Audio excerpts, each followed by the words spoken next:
Hi, you guys. I wanted to come on here and talk about my trying to conceive journey with pregnancy loss, miscarriages. Um, so before, um, so I got married in 2014, and before a couple of months before that, God gave me a dream and in the dream I miscarried. And in the dream, I was distraught. I was so broken.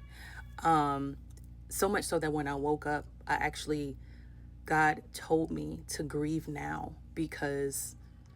um, because in the moment that I actually do miscarry, that it would be, it wouldn't be so tough on me. It wouldn't be so hard on me. So he was so gracious to have done that for me. I had never lost anybody close. I lost for me wasn't a thing. So me feeling that was, it was tough. Yeah, it was definitely tough because I I woke up just wanting to cry because the grief that I felt in that dream was so heavy. Um, but after that, got married in June and of 2014 and conceived, you know, during consummation. And so the pregnancy went on smoothly. Had implantation bleeding, just things like that, but nothing too alarming. And so never got a chance. I made my first doctor's appointment, but never got a chance to get to that first doctor's appointment because I did start bleeding.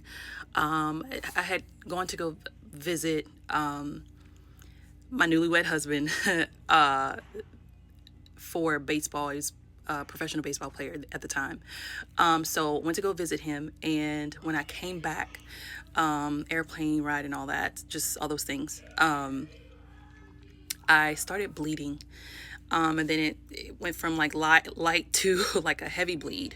And so I was like, in my mind, I'm like, okay, what is going on? Because I don't even know. And mind you, I had forgotten about this dream, which is more than likely why God gave me the dream beforehand. Because he's just like, no, I need you to grieve now so that it's not so heavy then, you know. So now miscarriage is miscarriage. So it's going to hurt no matter what, you know. But like I said, God was so gracious that he allowed me to feel that, and he allowed me to pre-grieve, you know. So I was grateful for that. But well, now I'm grateful for it, because then it just felt like, you know, I didn't know that I was embarking upon a trying to conceive journey. We don't know that, you know, that's just not something that we know. We just, in our minds, you know, we're pregnant and we're going to stay pregnant, and we have no reason to fear for a miscarriage unless we've had one previously. So, I started bleeding heavy, and, you know, my doctor got me into an ultrasound right away, and so they do the over belly ultrasound. I think I was like 6 weeks, 7 weeks, 6 days. And so 7 weeks, 5 days, sorry. And so that's when I started bleeding. But so I go into the ultrasound room. She has me lay down. She does the over the belly ultrasound, and we don't see anything. And then she says, okay, she had already let me know beforehand that we might have to do the internal ultrasound if we're not able to see anything over the belly. So she's like, okay, well, if you don't mind dressing from, you know, the waist down, you know, just all these things. So I go into the bathroom, and I sit on the toilet, empty my bladder, and literally see this baby sinking to the bottom of the toilet. And in that moment, I was just like, what? Like, you have in your mind in a moment like that, like, no, you're supposed to be inside of me. No, you know, and then you even have this moment in your head where you're just like, do I take the baby? Like, what do I do? You know, because what? Flush my baby down the what? You were just inside of me. I was supposed to be holding you in 9 months, you know. So that it was a lot in that moment. It was literally the moment of, do I take you out of the toilet and somehow put you back inside? Like, I know in these moments, I mean, it might sound disgusting or whatever, but it's a true thought. Like, it's not a crazy thought, in that moment. Seriously, you're just like, no, because you're supposed to be in my belly. Like, no, do I take you and put you back in my belly? So it took me, I know they were wondering what I was doing in the bathroom, but it took me so long to come out of that bathroom because I was like, I can't flush you down the toilet. You were just inside of me. You were supposed to be living. And I had to grieve that moment a lot. So much so, I think it's like that was 2014. It's 2025 now, y'all. It's 11 years. So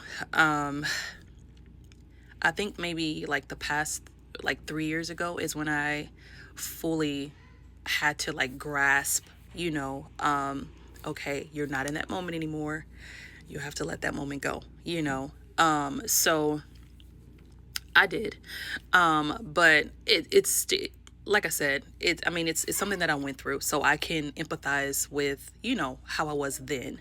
But yeah, I don't live in that moment anymore though, but I can empathize with myself, when it did happen, my younger self. So so I ended up, of course, flushing the toilet, and I knew at that moment that she wasn't going to say anything on that ultrasound. But I just allowed her to do it anyways. I didn't say anything. But when I got up from there, she said, well, we don't see anything yet, but you could still just be too early, to see anything on the ultrasound. And when I was like, okay, but like I said, I knew she wasn't going to see anything. So after that,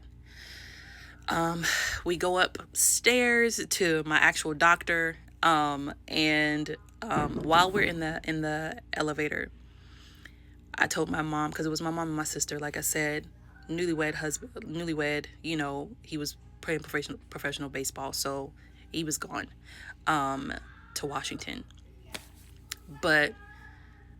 And also just keep in mind that we're newlyweds, so me having to call him, he wasn't there, so he wanted to know what was going on, and I didn't have full answers, and I also didn't want to tell him that part yet until I 1000% confirmed that my, HCG levels was dropping. Like, they really, was like, because they did take my blood as well and all that.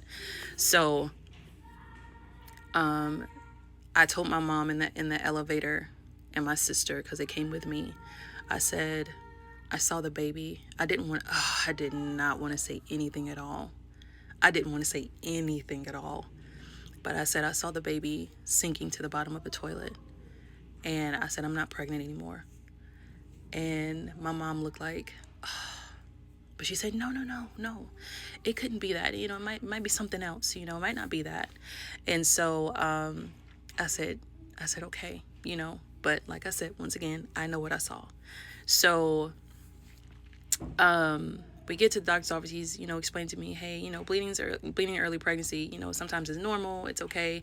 We took your HCG. We'll call you later today to give you the results and stuff like that. So later in the day comes, I'd let him know, my newlywed husband, I let him know that,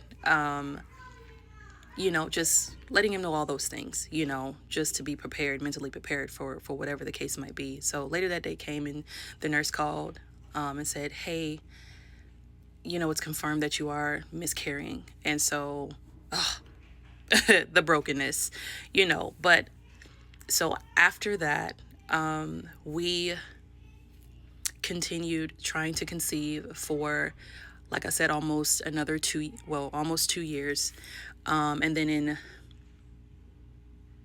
May of 2016, we conceived.